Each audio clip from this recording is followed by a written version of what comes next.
Welcome to 6 Months to Six Figures on the Double Your Freelancing podcast. I'm your host, Zach Swinehart, and I'm here with Maia as we coach her from early stages freelancing to a six-figure annual income.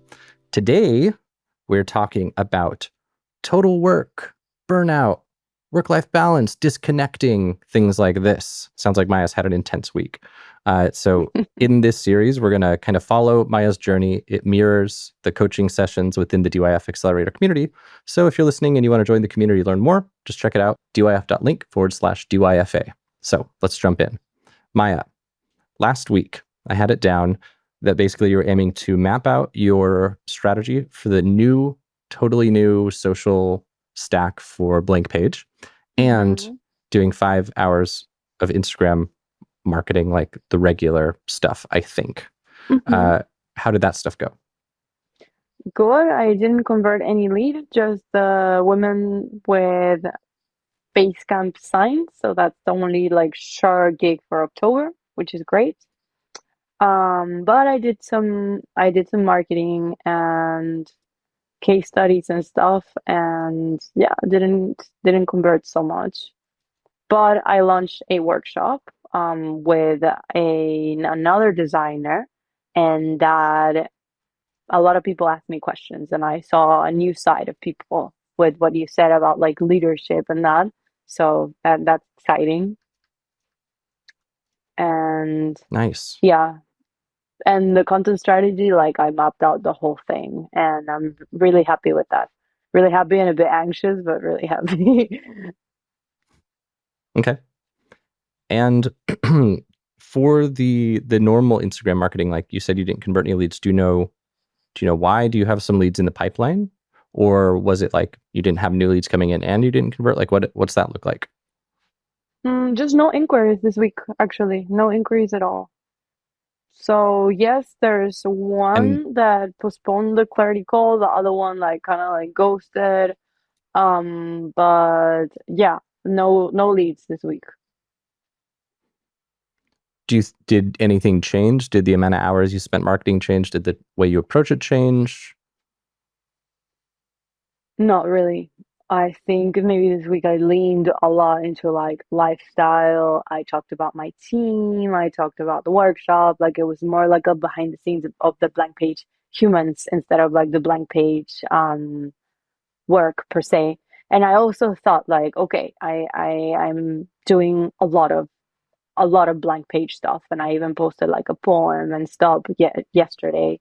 And it really shifts the audience. It really shifts into community when I do a week like that, which is also great. But So it sounds like you're not concerned.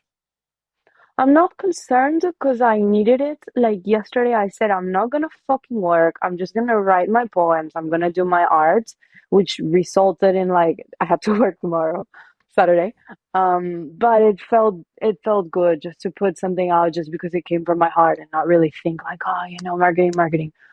But Yeah. it's been difficult to balance like my own art versus like organic marketing versus really stepping into maybe that's not so organic anymore because I do need to sustain a team now.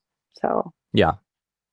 Yeah, that's kind of where I want to start steering you to, is like something a bit more predictable and a bit hmm more scalable, like a bit. hmm And that could end up being social. I mean, I know that there are a lot of people who, the way that I drove subscribers to my playlist for my music was like kind of testing different Instagram posts, see what gets the most traction, and like using the Instagram post as the creative for the ad. So it may be that hmm you have certain things that have gotten high engagement that you could run paid traffic to hmm and use as lead gen. But I don't know enough about that to teach you anything about it yet.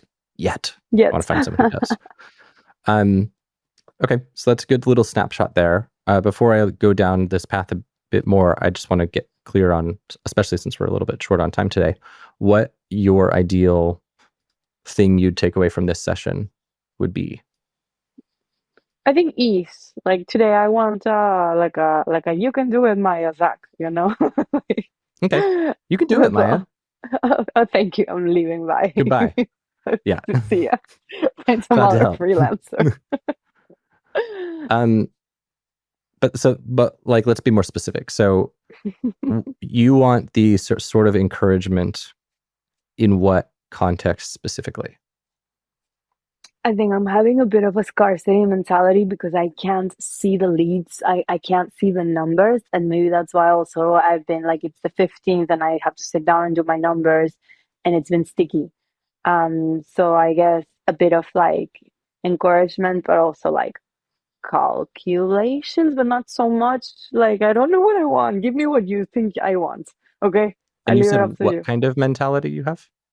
Scarcity. Like, I'm like, Scarce. Okay, fuck. scarcity. Yeah, gotcha. Like, I don't know if I'm gonna be able to do it. I don't know if I'm stepping into the right thing. Maybe this was a better solo experiment situation. I am so happy with my team. I met with like the four of us met for the first time. We are having like a monthly meeting and it was incredible. It was so exciting. Everyone was excited about the social strategy. Like I know that it's the best investment that I can do. But I did explain to them, like, girls, like the reason why you're working less than 5 hours some weeks is because I am starting and you're starting with me and we are founding blank page. And they were all in the same page. They were like, yes, we're in it to learn. Like I felt so supported because there were three people that came to me. I never looked for stuff. I never put, oh, I'm hiring or anything. I just thought it was incredible how aligned they were with me. But yeah, a bit of scarcity mentality, I guess. Yeah. I mean, it makes sense. I think that I mean, shit, I wrote a blog post based on your situation. Mm. How it's like kind of a superpower when the amount of leads you're generating outpaces the work you can fulfill because it creates natural abundance and leverage with negotiations. And in your case, the thing I'm wanting to kind of draw a parallel or a thread or whatever metaphor you'd use is like what amount of hours go in or what amount of dollars go in and what amount of leads come out. And your Instagram marketing strategy insofar has been kind of more on the artistic side Hmm. versus formulaic side. Yeah, Uh, absolutely. and I think that's the pain that you're feeling. Uh, with how you're kind of moving forward, I think that I have a lot of thoughts rolling around. I'm interested to get some details on how things went with this woman who's going to manage the new socials and stuff, because basically, like, when you're scaling, especially when you're new at it, because this is your first time scaling something, right? Hmm. Ever. The best way to set yourself up for success is to have as few, at least this is my opinion, Hmm. have as few recurring, like fixed recurring expenses as possible, and have most of your expenses be attached to like productized prices that are components. So like a good example, Pran and Mike Malik do this with their contractors, so you could listen to their interview for more deeds. But essentially, if you're going to do a Basecamp project with somebody, and you know that what goes into that project is the design, the meetings, the onboarding, the creation of the Notion templates, and then maybe some creation of social media creatives. And I don't think this is accurate, but just suppose it was those 5 things. Hmm. And you could get a price from your team members, like a fixed price for every time they do this. You charge, like, so they're like, okay, so to design the logo, Maya, I'm going to charge you $400 flat rate. And for me to create the Notion for this client, I'm going to charge you $70 flat rate. If you can get that structure in place, then you know exactly what your costs are. And you know you don't pay those costs if you don't have the projects. Whereas if Hmm. you have somebody you're paying $1,000 a month or $2,000 a month, regardless of whether you have the work to sustain them, that's where things can get scary. And Hmm. maybe that's what you're feeling right now, is like that you have a burn rate and you need to make sure that you don't, like, that you got to Um, keep them busy. I this actually made me feel really good because that's the strategy that I have with my designers, and I want to run it by you. So I worked at an agency before, and I explained to them like how agencies worked or how I want my agency model to work, which is I am the owner of the project, and I'm going to invite a designer into my project and decide the percentage that I want to pay them. And for Mali, my illustrator, we've done it in two projects that I offer her 25% of the project. Whether she finishes in 1 hour or in 20 hours, that's up to her. But it's 25% of the project because 50% was for me to generate the lead, and 25% is for blank page, like for all the time that I've been growing blank page on my Instagram and all the time that I've been just growing the brand. per se, and she said that it was super fine. So I paid her 500, which is the 25% of base camp. We did base camp when I was 2000. And I like this 25% chunk because then when it's a bigger project, she gets paid more, but I also get paid more. How do you feel about that? I will soften it more than I normally would because you're Mm-hmm. having lower confidence today. So I'm going to make it a nice marshmallow of criticism. I Okay. think it's a great thing that you're thinking of that, and it's really nice. But I've got a couple ideas of things we might change. That's the soft version. A lot more words Okay. than normal. I would normally just say like, I don't love it. Okay, okay. Um, Basically, my thought is this: I am wanting you to be doubling your rates as they are now, probably, or maybe 2.5 or 3xing them. That's kind of where I'm steering you. Mm-hmm. And ultimately, your designers, like, at DYF, we talk about consultant versus commodity. And the reality is, your designers working for you are in commodity work roles right now, and they always will be. The only role that's like a little bit less, like basically, to me, the spectrum looks like commodity on one end and like strategy on the other. And the designers who are working for you, just like how if I were a developer and I was a highly skilled developer, I could maybe get paid 150 bucks, 200 bucks an hour, whatever. If I were a really good designer, I could get paid 100 bucks an hour as a freelancer pretty easily. But these are still commodity roles. You're just really good as a technician. And so to me, if Maia doubles her rates or triples her rates and invests a fuck ton of money in ad spend to get leads coming in, those things, like you charging 3 times as much for a project does not warrant paying the designer 3 times as much. But with your current structure, I you would see. have to. I So see what you said. I'd rather see you create a flat rate that happens to be 25% of what you're charging now and make sure they're cool with that. And that flat Mm-hmm. rate stays the same unless the scope changes. So let's say you triple your prices, but part of what goes into that is that the scope gets bigger, then fine, negotiate a new rate. But I would be personally really hesitant to commit to these percentages because you don't know how your business is going to change as you scale it. And your costs will always go up as you grow because things like project managers, if you have to pay a project Yeah. manager, that's like a fixed expense. If you have to pay for leads, that's a chunk, like a bite out of your project. If you do a joint venture partnership with some influencer who promotes your design and they're taking a 30% cut, that's a chunk. And so you might find that if everyone's getting these percentage-based bites out of your revenue, you're only actually left with a very small slice. Mm-hmm. Yeah. But Yeah. again, I love that you did it this way, and I think it's very nice. And I would just 25% a lot. Okay. Well, now that it's, for example, Basecamp, the one that I gave Mali 25%, it felt right to pay her 500 for her work. She did the branding. Like it was amazing. I Yeah, just grabbed it and I curated it. Yes, I did the back and forth. Of course, the client came to me and I did all the pre-qualification, the strategy workshop. Like Mali came in last. And then I grabbed it and it was like what you said, like she was the nurse and then I was like the doctor. I grabbed everything and I gave it. So that time it felt really good to pay for her 500. yeah, that's But dope. if I have a project that is 4K and she does the branding and I pay her 1K, in my mind it feels really good too. But if I'm making 10K of a project, then it feels out of scale to suddenly like 10x her salary like that. Yeah, So exactly. I see what you mean. I am paying both of my designers 44 an hour, which sometimes like I don't know, I just want to pay them prices. I don't want them to just be designers. I want them to grow blank page with me. And if you read the strategy, I want them to be invested in this project. I want it to be the four of us, and we're for the face of the project. They're already all agreed that they want to help me create the Instagram, which is like marketing on their own terms, like out of their free time, they want to do marketing. And that's why I don't want to pay them less than that. But at the same time, in like I was feeling amazing last month, I was like, oh wow, I can pay them this. But this month, that I don't know how the horizon looks like, and I'm Yeah, offboarding all the clients from last month. I'm like, okay, 44, that's like, 10 hours is $440. And I'm like, fuck, 10 yeah. hours doesn't get you so far.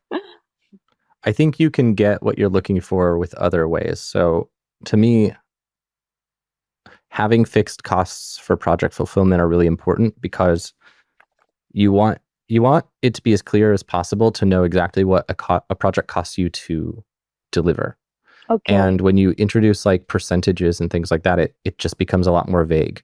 Whereas if a project is comprised of 5 flat rate parts, you know exactly what your margins are. And so if an affiliate wants 30% of your revenue, you can subtract 30%, subtract your 5 component parts, see what you're left with, and see if it's worth it. And then that's where raising your rates gets really exciting, because suppose a $1,000 project costs you a flat $600 to fulfill, let's say. And suppose an affiliate wanted 30%, which would be $300. That means your profit, your gross profit, not even counting taxes and shit, your gross profit was $100. But here's where it's kind of exciting. If you raised your rates by even $100, which wouldn't have been very much, right? Like 1,000 to 1,100 is minimal. You doubled your profit. And so knowing your numbers is really important for making strategic Yeah. decisions like that. Uh, Mm-hmm. so regarding what you're wanting to do, I think it's really cool, and I think it's really smart. I think it's cool to have team members who have ownership and who have like a little bit of skin in the game. That's what you and I were talking about last week. But Mm-hmm. I would want to be thinking about it in terms of an attachment to the thing you're wanting to reward. So in this case, giving them a percentage of revenue for them doing the design, it doesn't really, to me, it doesn't create any kind of incentive. Whereas if, for example, you wanted to do a performance-based thing, you could say, if we hit a certain amount of leads per week coming in from the Instagram that you guys are working on, you get this many dollars a month bonus. If we get this lead flow, you get this many dollars a month bonus, because then you are Gamifying, ensuring yeah. that, yeah, and you're ensuring you're only paying out if you're doing really well. Uh, so like a good example of this would be if I had a customer support person who I wanted to be kind of moving into more of a sales role for changing inquiries into customers, I would probably set something up where we actually track how many of the inquiries in the inbox converted to customers. And I could pay them like a commission-based bonus revenue thingy off of that, because that's like directly attached to the action I want. Mm-hmm.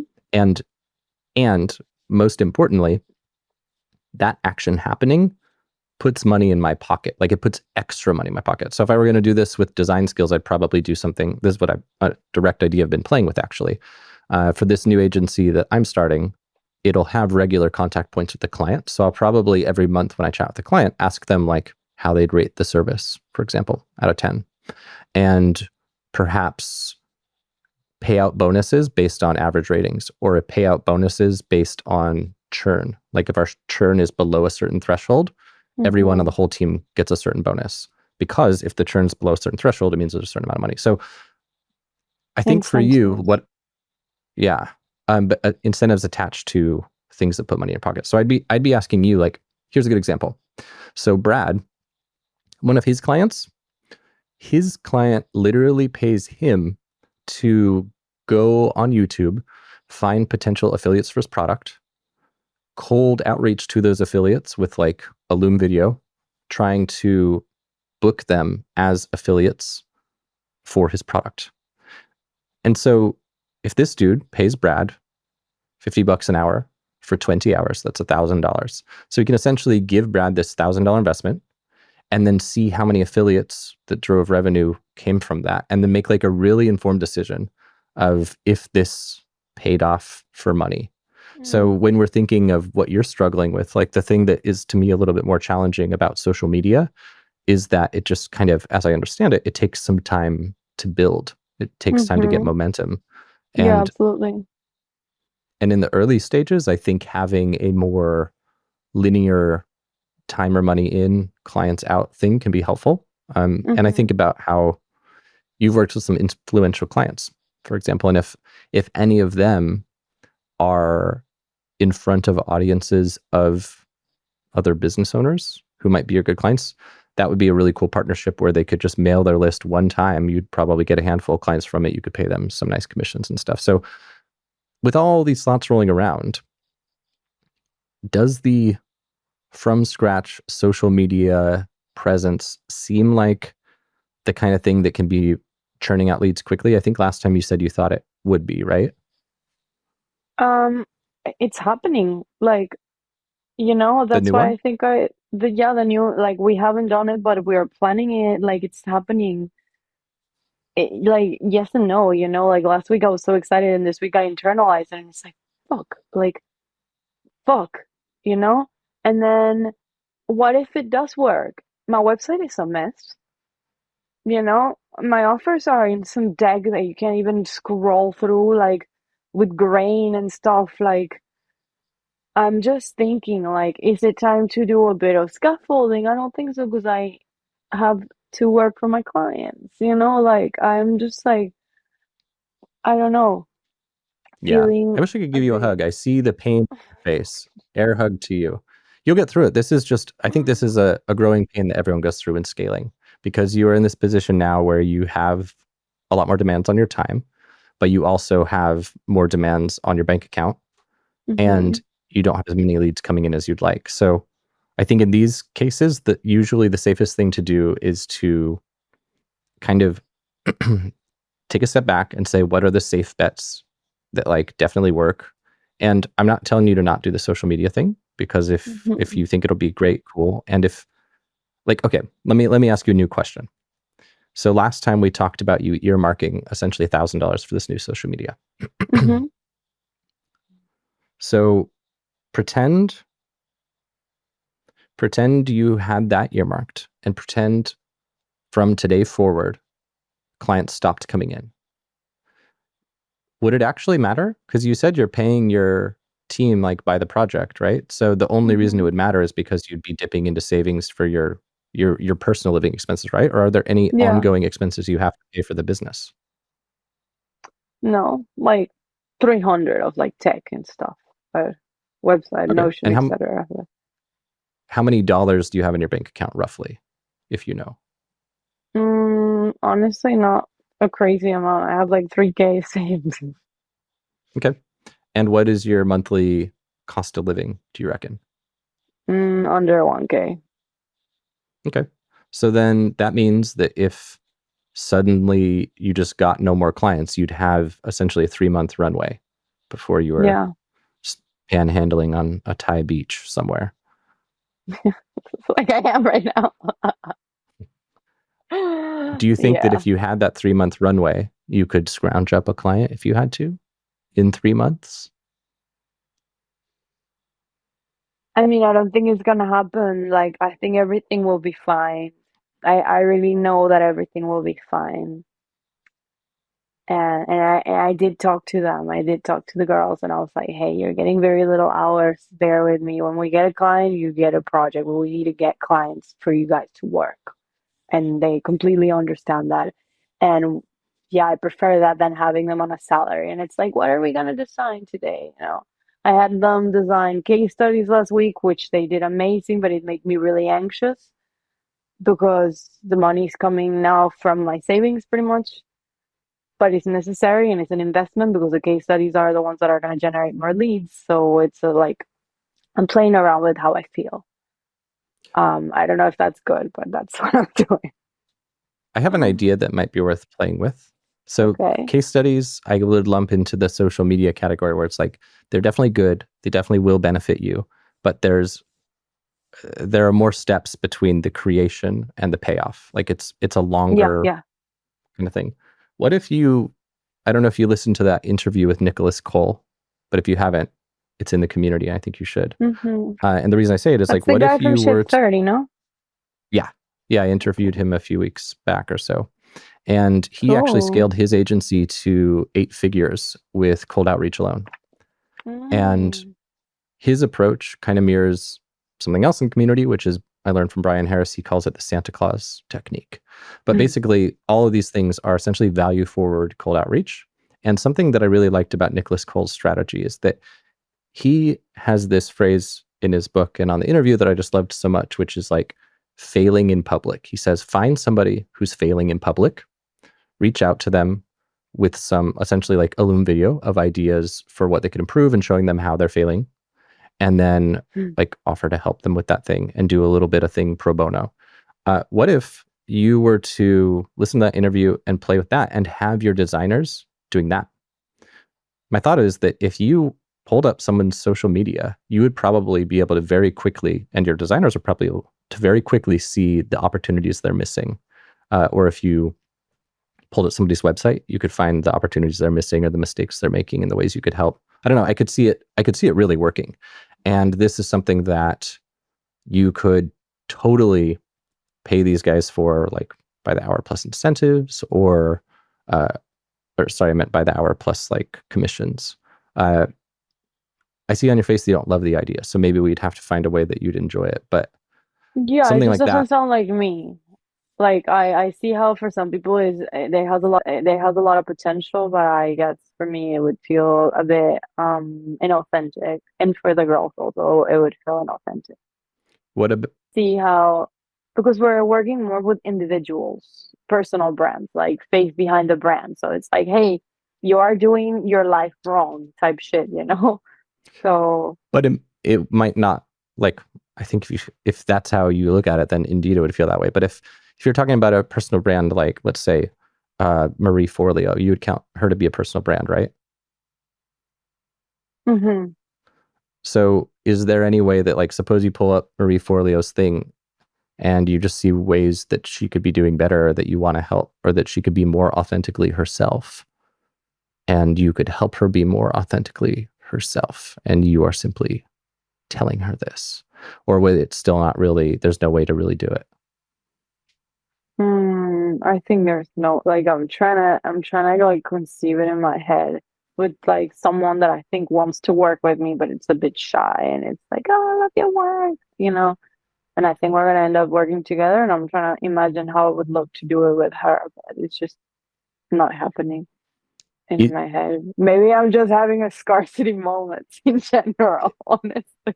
is there, because I mean, remember a while, like one of the first combos we had was talking about moving away from Instagram because it might not hold your best long-term clients. And so if you imagine a brand like DYF, right? Like you and I have been talking a little bit about social media. Like if you're doing it for a company, if you're doing what you do for a company, are there ways that your approach can work for companies? Or do you forever want to only work with personal brands on kind of a non-numbers business sort of capacity? No, absolutely not. I think I'm 4 months away from not doing like service providing anymore and just leaning into complete leadership and products. So that's why yeah, I want to train the team to do my job because I want to step into something else.